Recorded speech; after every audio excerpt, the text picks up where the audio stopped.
tous, j'espère que vous allez bien et bienvenue dans un pluvieux épisode. On est arrivé du coup hier soir à Puno sur les bords du lac Titicaca. On a très peu de jours ici et du coup l'énergie du vlog c'est un peu tirer un maximum parti du peu de temps qu'on a. Deux choses se mettent en travers de notre route, deux obstacles principaux et le premier finalement l'acclimatation n'est pas si réussi que ça. À chaque fois qu'on est dehors là, je suis essoufflée rien que de vous parler en tenant ma caméra alors que je marche sur un sol complètement plat. Donc l'acclimatation à l'altitude se fait pas si bien, ça rend un peu les choses difficiles. Et deuxième chose, vous le voyez peut-être aux outfits, Evan a ressorti l'imperméable, moi aussi. Les 2 jours qu'on va passer ici sont des jours pluvieux et donc on n'a pas le temps d'attendre qu'il fasse beau pour vlogger. Donc le thème de l'épisode ça va être explorer Puno sous la pluie avec nous.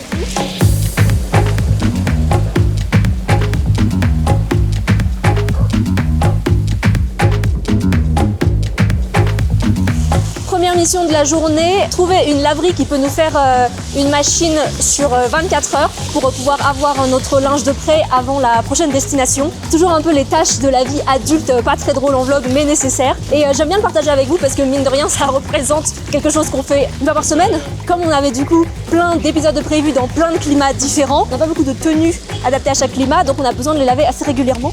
Et du coup la mission laverie c'est une occurrence très quotidienne, très récurrente dans le vlog. Je vous le montre pas toujours mais aujourd'hui vous venez avec nous.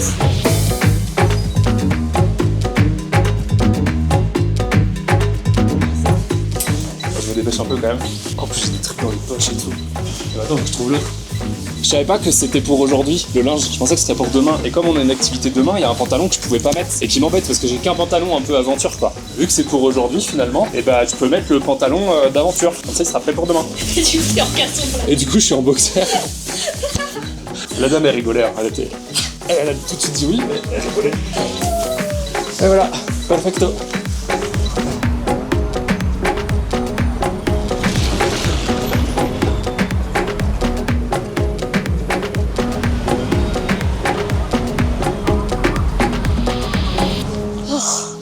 Oh c'est terrible l'altitude. Elle montait un peu la rue, du coup je suis grave essoufflée. J'ai eu d'excuses. D'habitude je suis là en mode oui, il faut que je m'en mette au sport, blablabla. Là je peux juste dire ah c'est l'altitude.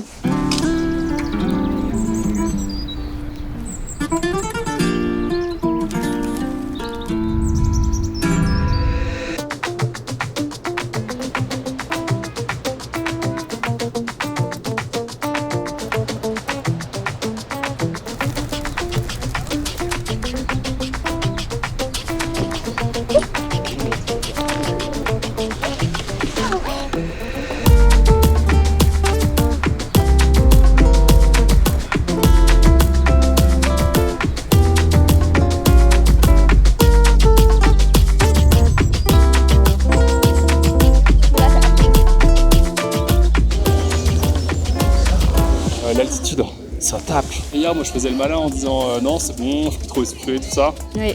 La nuit que j'ai passée, moi, je manquais d'oxygène, quoi. Je crois pas que ça a impacté mon sommeil, moi. Après, il y a peu de choses qui impactent mon sommeil en général. Je me sens un peu un 4x4 du sommeil.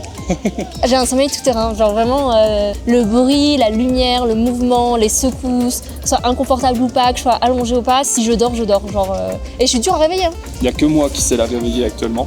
Les autres, des fois, mais ils paniquent, ils pensent qu'elle est dans le coma, quoi. Vraiment, c'est arrivé, hein, genre en excursion, un truc comme ça, qu'elle dorme à l'arrière d'un 4x4. Des amis ou même le guide qui essaye un petit peu timidement de te réveiller. Ils sont pas à 10% de ce qu'il faut faire. Il faut même pas te secouer, il faut te soulever, en fait. Oui.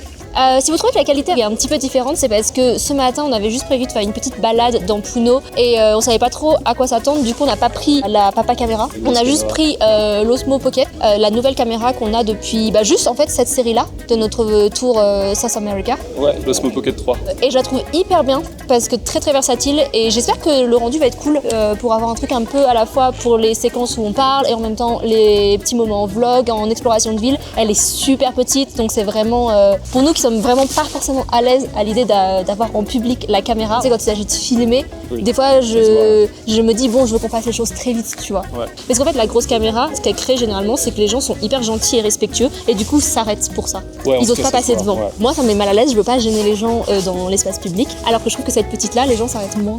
Les gens ils la voient à peine. Ils la voient à peine. Donc ouais. Programme de la journée, on retourne dormir et demain on a une expédition, un tour sur le lac Titicaca avec une météo où ils annoncent vraiment beaucoup de pluie. C'est le seul jour qu'on a pour le faire. C'est pas tous les jours qu'on est sur le lac Titicaca, donc c'est un peu maintenant ou jamais. Gros lac d'altitude, hein, du coup. Très gros lac d'altitude. C'était fou. Gros lac d'altitude. L'addiction, elle est pas facile. Hein. On sent qu'on a moins d'oxygène dans le cerveau que d'habitude. On est toujours comme ça en vlog. Non, là, on est teubé. On est teubé. C'est 6 heures de bateau, c'est ça? Ouais, vous savez que j'aime bof être sur un bateau. J'aime bof être sous la pluie. Tout pour le vlog et tout pour l'expérience. On verra ce que ça donne demain. Hein. Allez.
Le beau tour sur les îles flottantes au milieu du lac Titicaca. C'est fascinant. On en a découvert beaucoup plus sur la construction complètement homemade et faite par l'homme de ces espèces d'énormes plateformes flottantes sur lesquelles il y a des villages entiers. C'était incroyable. Je pense que j'imaginais que c'était plus naturel et que genre les constructions avaient taken advantage of. Oui. Et c'était posé sur des choses de préexistants. Ouais, qu'il y avait des îles déjà. Et du coup, on nous a expliqué que non, c'était complètement artificiel et c'était complètement fait par l'homme. Les blocs sont découpés, sont assemblés, sont cultivés pour créer les plateformes puis transformés en zone constructible. Donc non, c'était fascinant. Et c'est fou parce que du coup chaque petit village, par exemple c'était 5 familles, ils ont leur petit îlot, donc c'est plein de petits îlots qui sont rattachés entre eux et ancrés quelque part par des cordes. Et du coup il y a ce petit village comme ça et il y en a plein de petits villages avec un président par village. Et c'est un petit village avec les chiens, les chats, les canards qui passent. Les canards, ouais, c'est trop bien, c'était trop mignon. Continuez de croiser les doigts avec nous. Pour l'instant, il ne nous pleut pas dessus, il fait juste froid. Non, ça va, on a de la chance avec la météo aujourd'hui, c'est cool. Ça, c'est un peu le bilan par contre de notre voyage South America. Parce que moi, on m'avait dit c'est la fin de l'hiver et tout. Dans ma valise, j'ai vraiment tout un bloc de vêtements qui sont des vêtements d'été. Ouais. Et si vous avez regardé un peu les derniers épisodes, vous savez que je n'en ai pas porté un seul. On a eu du beau temps, on n'a pas eu du chaud temps. Non, pas chaud, ouais. Mais bon, c'est déjà bien quand il fait beau parce que si vous vous rappelez, si vous avez regardé les épisodes à Bali, monte Batour, l'ascension qui se termine par des nuages. C'est vrai. Moi, je trouve que ça donnait une vibe. Moi aussi, mais ça aurait été encore mieux si on avait pu avoir la vibe et à un moment donné une éclaircie avec le lever de soleil. J'ai failli dire on le refera la prochaine fois, mais jamais. Non, on fera l'autre qui est 2 fois plus haut. Jamais non plus. Tu sais, en trek, il faut camper au milieu au camp de base et tout. Jamais.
la base de vous raconter sur le trajet du retour en bateau comment était un peu la suite du tour qu'on a fait aujourd'hui, mais je me suis endormie. J'ai aussi l'impression que je vous dis beaucoup ça dans les vlogs, mais c'est très très vrai. Je dors partout. Je dors très bien et je dors partout. Finalement, la météo a été de notre côté. Le pire temps qu'on a eu a été au moment des 5 minutes où on est allé déposer notre linge à la laverie. Donc au final, la météo est toujours avec nous sur cette fin de voyage. La fin de l'expédition, du coup, on a été sur une deuxième île qui était à plusieurs heures de navigation. On a fait une petite, je vais appeler ça randonnée, parce que bien que ça a été court, ça a été intense parce que ça a grimpé. L'altitude fait que ça tabasse de monter. On est hyper essoufflé, le BPM monte très vite. Donc c'était vraiment une épreuve, mais ça valait le coup parce que c'était magnifique. On a eu un petit spectacle de danse traditionnelle et un lunch de truites fraîches sorties tout droit du lac Titicaca, et c'était délicieux, c'était hyper bien. On a passé un très très bon moment. Au final, ça nous a bien occupé aujourd'hui et je pense qu'on est bien claqué et qu'on va arrêter le vlog ici. N'hésitez pas à suivre la chaîne et à vous abonner pour avoir la notification du prochain épisode qui va sortir le mois prochain, parce que ce sera le dernier de notre voyage en Amérique latine avant de rentrer en France. C'est l'épisode où je suis le plus impatiente, donc je pense que je vais être comme une folle pendant cet épisode. J'ai trop hâte. J'espère que cet épisode vous aura plu. On se retrouve dans un mois, le 1er octobre, pour le prochain épisode.